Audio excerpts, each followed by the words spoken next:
I never thought I'd be the 74-year-old woman my own children whispered about, like I was a teenager sneaking out of the house instead of an old woman walking slowly down a hallway. But that's where I ended up, a grandmother who suddenly became a problem the moment I found someone to drink tea with in the afternoons. For the longest time, my life was very small. I live in a little brick house in a quiet American suburb, the kind where the lawns are all more or less the same length and people wave from driveways but don't really know each other. I've been here for over 40 years. The street has seen kids grow up, families move away, new people arrive with bigger cars and louder music. I stayed, first with my husband and then, after he died, alone. My mornings were predictable. I woke up around 6, even if I had no reason to. Old habits from the days when I had to pack lunches and iron shirts. I'd shuffle into the kitchen in my worn blue bathrobe, put the kettle on, and stand by the window while it boiled. The neighbor across the street always left for work at 6:20 a.m. sharp, coffee in hand, tie slightly askew. I got used to the sight of his taillights disappearing down the street. There's something pathetic about measuring your days by other people's headlights, but there you go. My son David and my daughter Lisa both moved out years ago. David lives about 40 minutes away with his wife and 2 kids. Lisa moved 3 states over after college and never came back except for Christmas every other year when flight prices were low enough. We did the usual modern family thing: group chat, occasional calls, a flurry of messages on birthdays, and then long stretches of nothing. At least that's what it turned into. It didn't start that way. When my husband George died 10 years ago, the kids were attentive for a while. Flowers, phone calls every few days, visits on weekends. They took turns staying the night so I wouldn't be alone in the house that suddenly felt too big and too silent. Lisa helped me go through his clothes. David handled the paperwork, the bank, the social security office. They were grieving too, I know that now, but at the time it felt like they were holding me together by sheer presence. Then life, as it always does, moved on. David got a promotion, then another. His kids started school, then sports. Lisa moved in with a boyfriend, broke up, got a new job. The calls spaced out from every few days to once a week, then once every couple of weeks. The long, quiet evenings came back. The kettle boiled for one. The bed stayed half empty. I tried not to complain. Nobody likes a clingy mother, especially now, when every article online seems to be about setting boundaries with toxic parents. I didn't want to be a headline. I'd ask how work was, listen to David rant about his boss, or Lisa talk about her roommates, and then they'd say, "Anyway, Mom, I have to run." And I'd say, "Of course, darling, you're busy," and hang up and sit there with the phone still warm in my hand, staring at the pale outline of where my husband's armchair used to be. The ugly truth is, months sometimes went by without them visiting. 40 minutes isn't far, but it might as well have been another country. When they did come, it was usually with a reason attached. Could I babysit on Saturday? Could I sign something? Could I lend a little money until next month when things settled down? I always said yes. That's what mothers do, right? You say yes until you don't remember what no feels like. So that was my life for a while, quiet, repetitive, full of small rituals. The clock in the hallway chimed on the hour. The neighbor across the street left at 6:20. The mail arrived like a little daily surprise of bills, coupons, and catalogs showing furniture I'd never buy. The TV murmured in the background just to fill the silence. Then one October afternoon, Arthur moved in next door. I noticed the truck first. It pulled up in front of the house to my right, the beige one with the overgrown hedge that had been empty for months after the old couple who lived there moved into an assisted living facility. Men started hauling furniture, boxes, a recliner, a bookshelf, a little wooden table with a crooked leg. I stood behind my curtain like every nosy neighbor stereotype and watched. At some point, a man stepped out of a small silver car and started directing the movers. Tallish, maybe a little stooped, with a head of thick white hair and a navy windbreaker. He looked about my age. After the movers left, he stayed on the front step for a moment, looking around like he wasn't sure he belonged there. I recognized that feeling. 2 days later, I baked a batch of banana bread and wrapped half of it in foil. My hands shook a little as I walked over. It felt strange to knock on a door that had been nothing but a quiet wall of beige for so long. He opened it wearing the same windbreaker, glasses perched low on his nose. Up close, I could see the fine lines around his eyes, the kind you get from squinting in sunlight or laughing a lot. "Yes?" he asked, polite but guarded. "Hello," I said, realizing I hadn't thought through what I'd say. "I'm Margaret. I live next door." I held up the foil like a peace offering. "I brought you some banana bread, for welcome, I suppose." His face softened immediately. "Well, that's very kind, Margaret. I'm Arthur." He opened the door wider. "Do you want to come in for a minute?" I hesitated out of pure habit. For years, I'd trained myself not to impose on anyone, not to be too much. But something in his tone sounded genuinely inviting, not just polite. "Just for a minute," I said. His house smelled like fresh paint and cardboard. Boxes were stacked in the hallway. A lamp, still without a shade, stood in the corner like a tall, awkward guest. On the kitchen counter were 2 mugs and a jar of instant coffee. I was just about to make some tea, he said. Or coffee if you prefer. My kettle's quicker than my unpacking. I smiled. Tea would be lovely, thank you.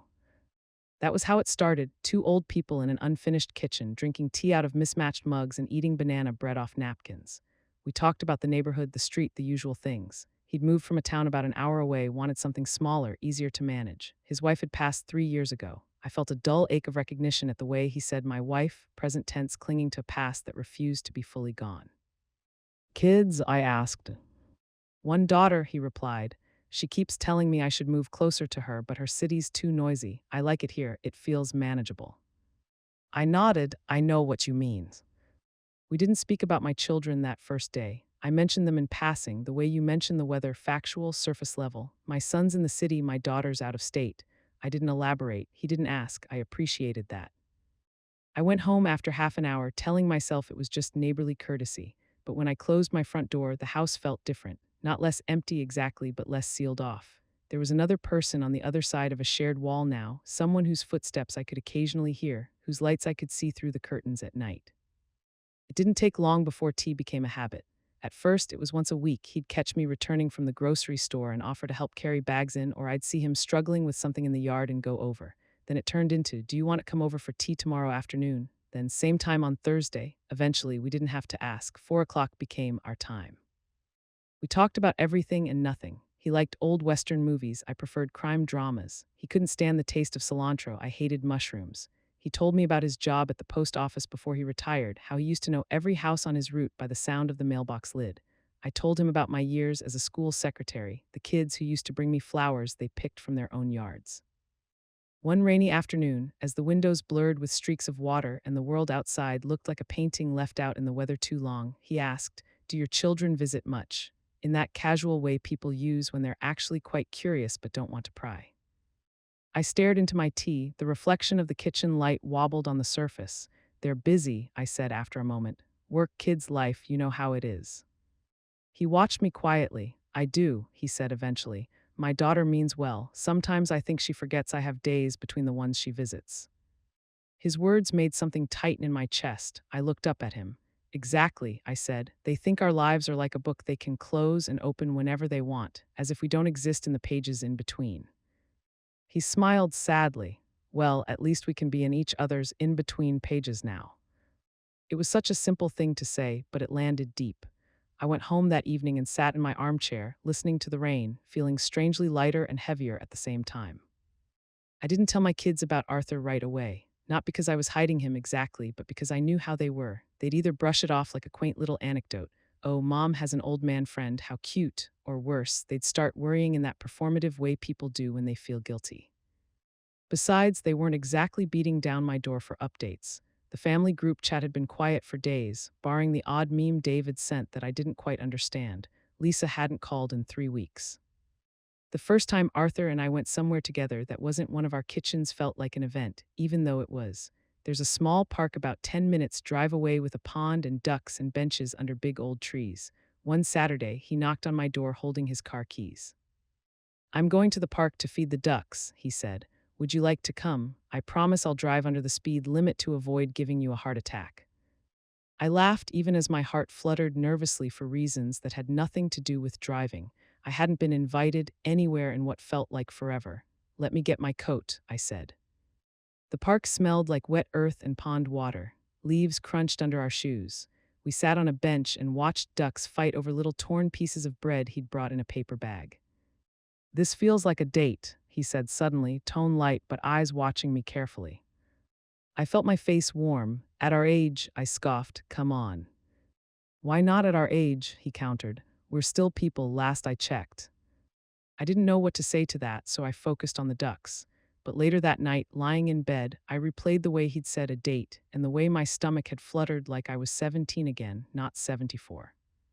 I told myself we were just friends. It was easier that way. Safe, but as the weeks turned into months, the friendship blurred into something else. He held my elbow when we crossed the street, not because I needed help, but because he wanted to. I found myself noticing when he wore the blue shirt that made his eyes look brighter. He started staying a little longer after tea, and sometimes we switched off the TV and just listened to music instead. One evening, as we stood in his narrow hallway, coats on, after a community center concert, he reached for my hand. "Is this all right?" he asked, not assuming, just asking. I looked at our hands, his warm and slightly rough, mine small and lined, and then at his face. There was no pressure there, no expectation, just openness. "Yes," I said, my voice barely more than a whisper. "It's all right." That was the moment things changed. We didn't behave like teenagers. There were no dramatic declarations or grand gestures, but we started holding hands when we walked. Sometimes he'd kiss my cheek when he said goodbye. Now and then he'd call me in the morning just to say, "Good morning, Margaret. I hope you have a nice day." It was gentle, comforting, new, terrifying. I knew I'd have to tell my children eventually. I kept postponing it, waiting for the right moment, as if that existed. The right moment would have been years ago, when we still talked every week about everything from grocery prices to TV shows. That moment was gone. The news came out in a stupid, mundane way, as these things often do. It was a Sunday afternoon. David had finally carved out time to bring the kids over. I'd spent the morning cooking more than 3 people could possibly eat: roast chicken, potatoes, green beans, and apple pie. The house smelled like Sundays from 20 years ago. For the first time in a long time, I felt excited, not just anxious. They arrived in a flurry of noise and cold air. The kids ran in, dropping their jackets on the floor, shouting "Grandma," in those high, bright voices that still made my heart swell. David followed, phone already in his hand. "Hey, Mom," he said, leaning in for a quick hug while glancing at a notification. "Smells amazing in here." We ate, we talked, or rather, the kids talked, and David occasionally looked up from his phone to say something about work. At some point, he said, "You never did tell me if Mrs. Henderson's house got sold," referring to my old neighbors. "It did," I said. "A man moved in. Arthur, he's very nice." "That's good," David said absent-mindedly. "He and I have been spending time together," I added, trying to sound casual. David forked a piece of chicken. "Oh, yeah." I hesitated, then said it. "We've become quite close." Finally, he looked up, really looked. "What do you mean, close?" I took a breath. "David, I'm seeing him. We go out together, we have tea most days. He's become important to me." The silence that followed was almost comical. Even the kids stopped talking for a second, sensing a shift in the air. "You're dadding," he said, like the word itself didn't fit in his mouth. I winced slightly at the phrasing but nodded. "Yes." His eyebrows shot up. "You and some guy next door you barely know." "I do know him," I replied, trying to keep my voice calm. "We've spent a lot of time together." "How long has this been going on?" he demanded. "Several months," I said. "Months?" His voice rose. "Mom, why didn't you say anything?" I felt a flicker of defensiveness. "You didn't exactly give me many chances. Our calls have been rather rushed." He flushed, either from guilt or annoyance. "That's not the point. The point is you're vulnerable. There are scams, people who prey on widows." I stared at him. "Arthur is not a scammer." "How do you know?" He shot back. "You just see the good in everyone. That's great until someone takes your house out from under you." I opened my mouth, then closed it again. The kids were watching, eyes wide, forks suspended halfway to their mouths. This wasn't how I'd wanted this to go. "This is not an appropriate discussion to have in front of the children," I said, trying to maintain some semblance of dignity. He snorted. "So you can keep secrets from us but want to control when we talk about it? Unbelievable." "David," I said quietly, "I'm not a child." He scoffed, pushed his chair back a little too hard, and the legs scraped the floor. "You're acting like one." The kids jumped. I felt the familiar sting of tears at the back of my eyes. I forced them down. I would not cry at my own dining table like a scolded teenager. "We can talk about this later," I said, "after you take the kids home." He muttered something under his breath but let it go for the moment. The rest of lunch was strained. The kids talked about school. I nodded and asked questions, pretending not to notice the way David's jaw muscles kept clenching and unclenching. When they left, he lingered on the porch while the kids climbed into the car. "This isn't over," he said. "I'm serious, Mom. You need to be careful. People your age get taken advantage of all the time." "And what about people my age who get lonely all the time?" I asked. "Does that factor into your equation anywhere?" He looked at me, really looked, and for a brief moment I saw my son, not the man lecturing me. Then his face hardened again. I'll call you, he said. He didn't call, not for 2 weeks. In the meantime, I told Lisa. I did it over the phone because she was 3 states away and I knew it would be months before she could visit. I picked a moment when she sounded relatively relaxed, not rushing between meetings. So there's someone I'd like to tell you about, I said, heart pounding. She laughed. Please tell me you finally started watching that show I recommended and this isn't some weird cliffhanger. I've met a man, I said. Arthur, he lives next door. We've been keeping each other company. The silence on her end was almost identical to the one at my dining table. Like a friend, she asked carefully. Like more than a friend, I said. We go out, we have tea, he holds my hand. Her intake of breath hissed through the speaker. Mom, are you serious? Yes, I said, very. How old is he? She demanded. He's 76. Oh my God, she sounded like she'd just watched a horror movie. Mom, I don't even know what to say. Are you okay? Is everything okay with you mentally? I felt the words like a slap. I'm fine, Lisa. I'm not losing my mind. I just don't want to spend the rest of my life alone if I don't have to. You have us, she said. I laughed bitterly. Do I? She went quiet, then defensively, I call. Sometimes, I said, when you're driving or folding laundry or doing something else at the same time, that's not the same as being here. That's not fair, she snapped. I have a life. So do I replied softly, or at least I'm trying to. She exhaled long and frustrated. I don't like this, she said, at all. There are so many stories about old women getting their savings wiped out by nice men they meet late in life. How do you know he's not after your money or the house? I barely have any money, I said dryly, and the house will be yours and David's one day regardless. He knows that. He already knows about your will, she practically shrieked. For God's sake, Lisa, I'm not giving him the deed to the house, I said. We're having tea, we're going to the park, we're listening to music, that's all. He's kind to me. Of course he is, she retorted. That's how this works. I closed my eyes and pressed my fingers to the bridge of my nose. I would really like you to meet him before you decide he's a criminal mastermind. Oh, I will, she said. I'm coming down next month. We'll talk then. She ended the call soon after, leaving me staring at my phone in that too familiar posture. That was when the shift really began. Before Arthur, I'd been invisible. After Arthur, I became a problem. David finally called one evening. No hello, no how are you, just Lisa told me. I assumed she would, I said. What are you thinking? He demanded. Do you know anything about this guy? Does he have a record, debt, family? What if he's planning something? He's planning what I am, I replied, to not die of boredom and loneliness in a quiet house. This isn't funny, he snapped. We have to talk properly. I'm coming over on Sunday. Don't make any plans and don't invite him.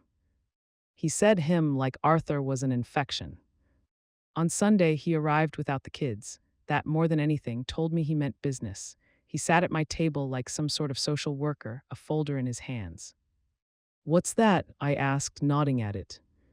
Information, he said, about elder abuse, financial scams, that kind of thing. You know how many cases there are every year of people like you getting taken. People like me, I repeated slowly. Elderly, he clarified, as if that was any better. Vulnerable. I'm widowed, I said, not brain dead.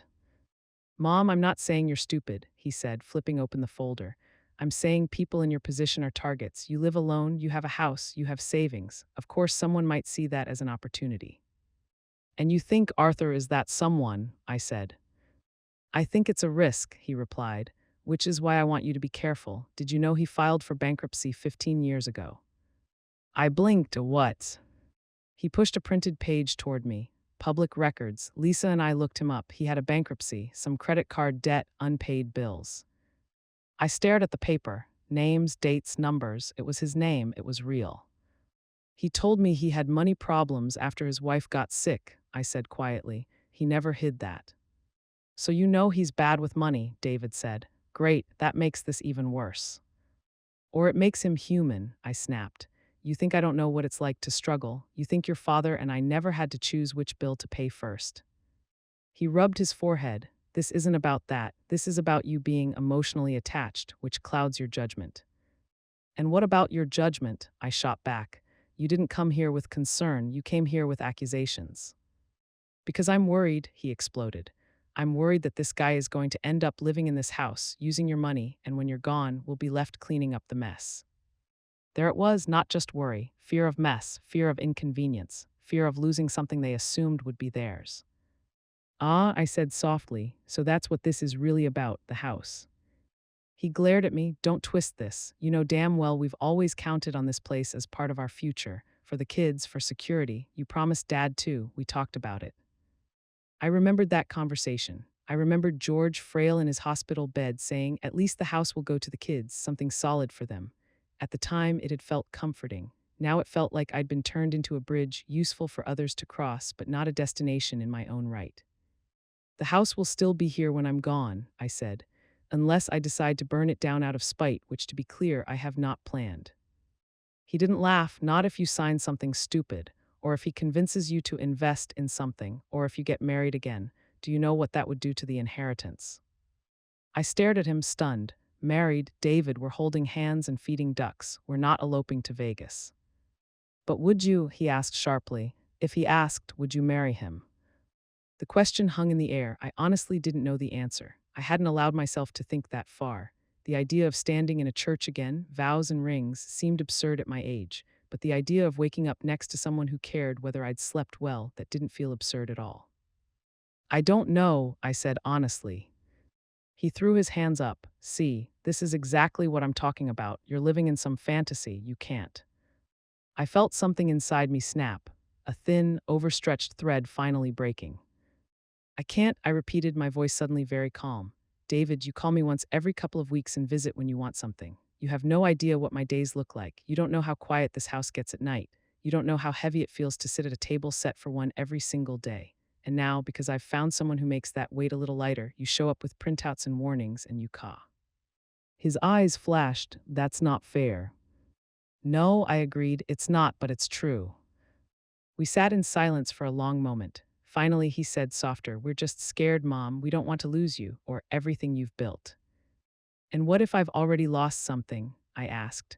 What if I've lost years to loneliness because I was too afraid of upsetting you? He didn't have an answer for that. Things escalated after that. Lisa arrived the following month, suitcase in hand, eyes sharp. She insisted on meeting Arthur. He needs to know we're watching him, she said in the car as we drove back from the airport. You make it sound like we're in some crime show, I muttered. When Arthur came over for tea that afternoon, I saw him straighten his shoulders, smoothing down his shirt as if he were about to face a job interview.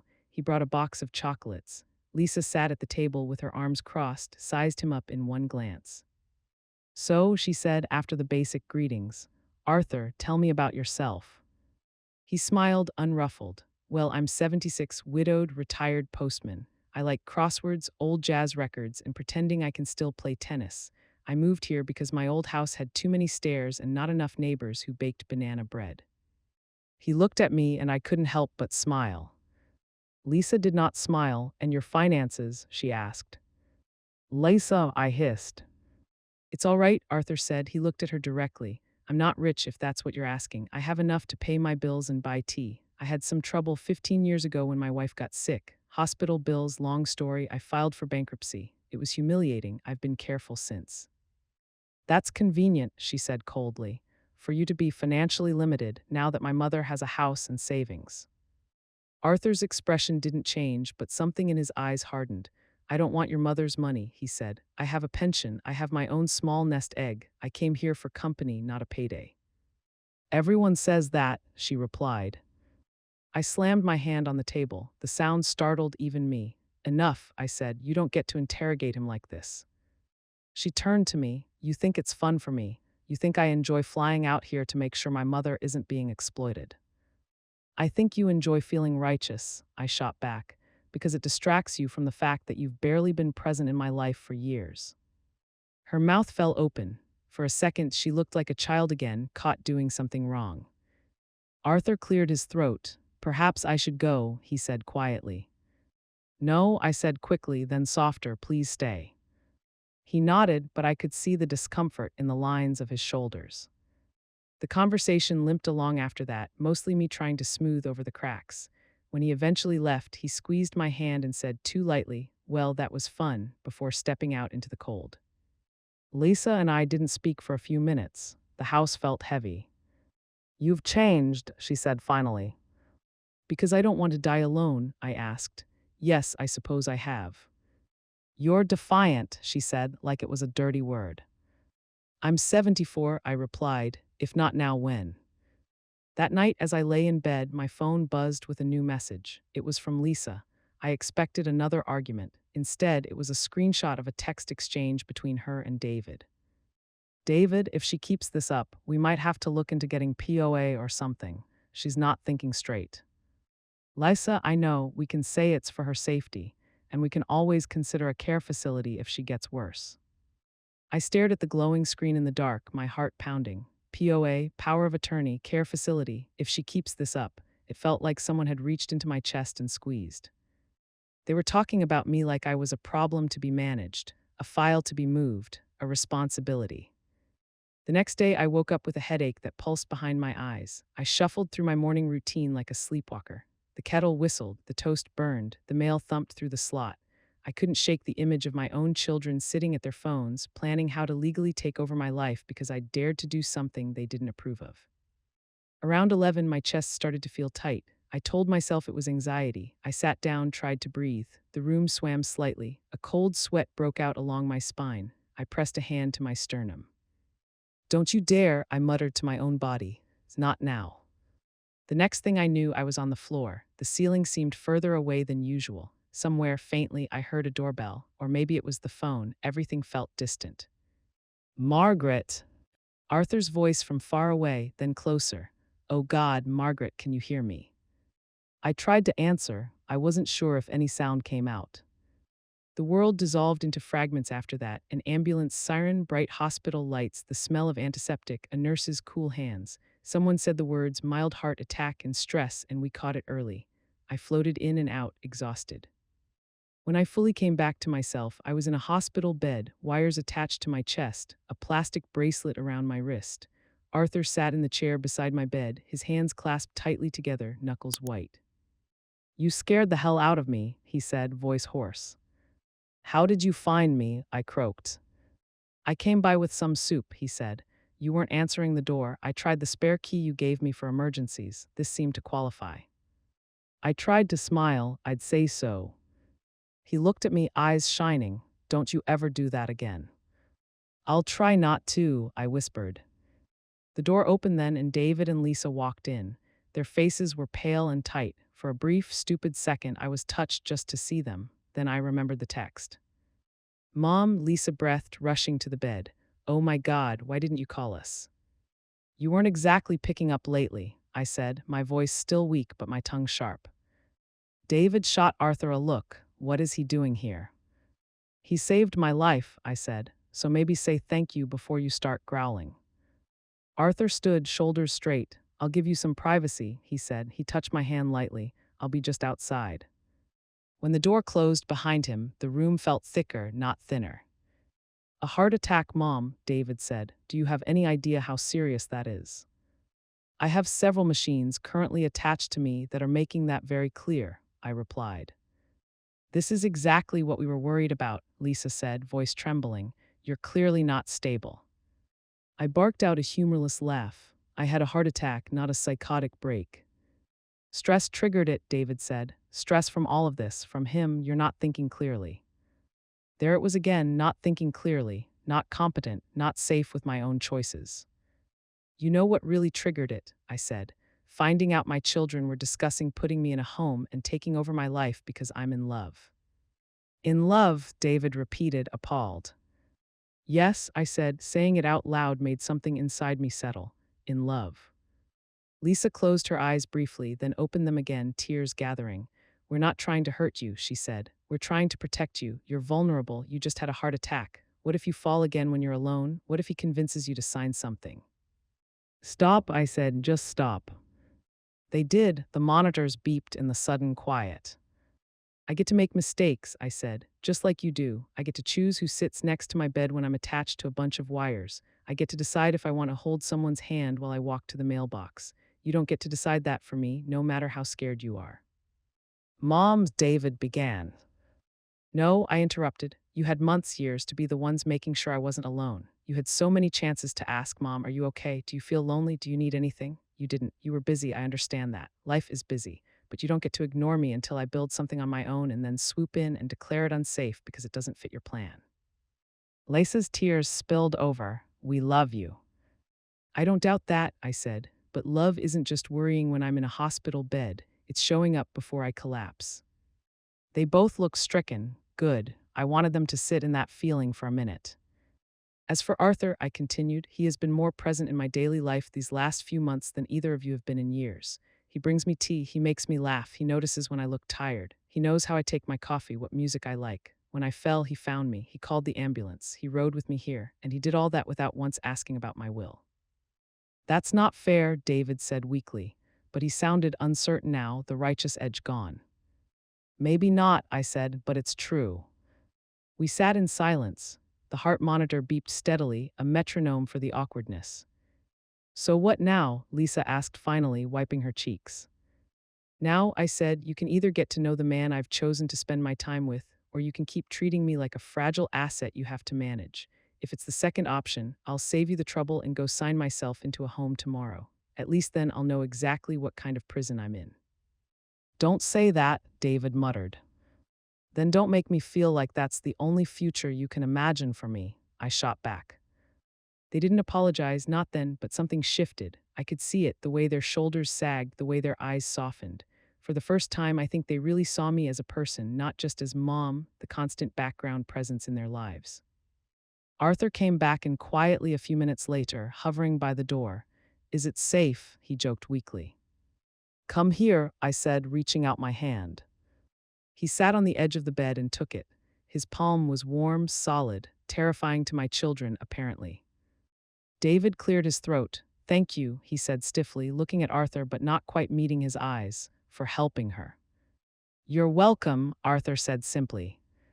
Lisa swallowed. We're going to need some time, she said, looking between us, to get used to this. That's all I'm asking, I replied, time and some trust. The days after the hospital were slow. I went home with a bag of medication and a stack of pamphlets about heart health. My body felt like a house after a storm, still standing but a bit rattled. Arthur stayed with me most days, making sure I didn't overdo it. He slept in his own house, though I suspect he would have stayed on my couch if I'd asked. I didn't. I was still learning how to accept help without feeling like a burden.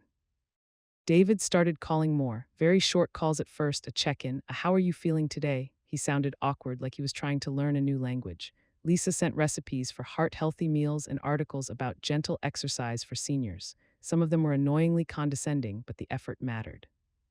One Sunday, about a month after my heart attack, David came over with the kids. They barreled into the house like always, but this time, when they saw Arthur sitting at the table, they paused.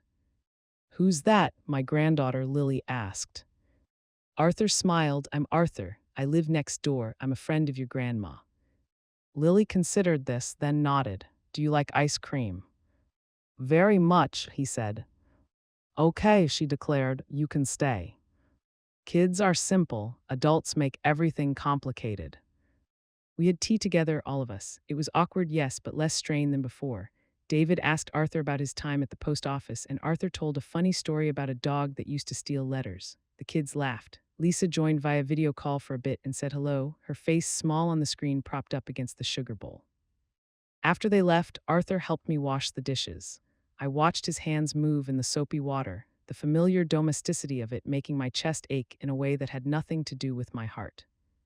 Do you regret it? He asked suddenly, letting them know about us. I shook my head. No, I regret not telling them sooner. Maybe we could have had this fight before my arteries decided to be dramatic. He chuckled, then his expression turned serious. I meant what I said in the hospital, he said. I'm not here for your house or your money, I'm here for you. If they never fully accept that, I'll live with it, but I won't let them bully you into giving up what makes you happy. I looked at him, really looked, and felt the fear that had been coiled in my chest for weeks loosen a little. I'm scared, I admitted, not just of them, of losing you, of losing their love, of being left with nothing. He dried his hands on a dish towel and turned to face me. You're not losing me, he said, unless you decide you don't want me around anymore. And as for them, he shrugged. Kids have a hard time accepting that their parents are still people. It's easier to think of you as something fixed. This breaks their image. It'll take time. And if they decide I've got worse and push for that power of attorney, I asked, bitterness creeping in. Then we'll get a lawyer who actually works for you, he said, and you'll tell them exactly what you told them in the hospital, but this time in front of someone who can write it down in legal language. I laughed even as tears pricked my eyes. You make it sound so simple. It's not simple, he said, but it's worth it. Summer crept in quietly. The days got longer, the evenings stretched. Arthur and I started sitting on the front step after dinner, watching the sky turn orange, then pink, then purple. Sometimes the kids would call while we were out there. I'd put them on speaker, and they'd hear his chuckle in the background, and no one would flinch. Lisa visited again in July. This time, she hugged Arthur without the stiffness. I'm still watching you, she joked, but there was warmth in it now. He grinned. I'd be disappointed if you were. We all went to the park together one afternoon, me, Arthur, the kids, David, and Lisa. It was chaotic, with the children screaming about ducks and ice cream, but in the best way. At one point, as we sat on a bench, Lisa nudged me. You look happy, she said. I am, I replied. She was quiet for a moment. I'm sorry, she said finally, for treating you like you were losing it just because you wanted someone. I nodded, apology accepted, but don't do it again, I added, trying to lighten the sting. I'll try, she said. I'm still wrapping my head around you like this, with someone. I'm still wrapping my head around it too, I admitted. Do you love him? She asked, straightforward as always. Yes, I said, I do. She nodded as if filing that away. And you're sure he's good to you? I looked across the pond at Arthur, who was trying to help Lily throw bread to the ducks without falling in. He's kinder to me than I've been to myself in years, I said. That's enough for me. David joined us on the bench, wiping his hands on his jeans. The kids like him, he said. That helps. I'm glad, I replied. He hesitated. I've been reading about this stuff, he said awkwardly, about how older people dadding can be good for health and depression and all that. I raised an eyebrow. You've been Googling benefits of old people having boyfriends. He laughed, embarrassed, something like that. We sat there, the three of us, watching Arthur and the kids. For the first time in a long time, I didn't feel like a burden or a child or a fragile asset. I felt like a person, a mother, yes, a grandmother, but also a woman, sitting between her grown children, knowing something they were only just starting to understand. Life doesn't stop needing warmth just because your hair turns white. Years from now, when someone asks me about this part of my life, I don't think I'll talk about the heart attack or the arguments or the printouts about elder abuse.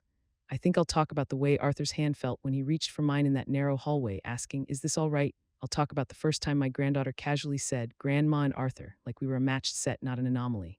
I'll talk about the day my son called just to say, "How are you?" and actually stayed on the line long enough to listen to the answer. My children didn't magically become perfect. They still forget to call sometimes. They still get wrapped up in their own lives. Old habits don't vanish overnight, but they try now. When they visit, they ask about my hobbies, my friends. They ask about Arthur. They treat him like family. They treat me like someone whose inner life matters, not just whose outer life needs managing. I don't know how much time I have left. None of us do. But I know this: the time I have now is better than the years I spent sitting in a quiet house, waiting for the phone to ring. I have laughter in my kitchen again. I have another mug on the drying rack. I have someone who notices when I look tired and someone who sits beside my hospital bed holding my hand. I have my children trying, stumbling, learning to see me as human. And I have myself finally allowing that I am still allowed to want companionship, warmth, love, even after the world has labeled me old. If there's any lesson in all of this, it's not about scams or inheritance or the right timing to tell your kids you're seeing someone. It's simpler and harder than that.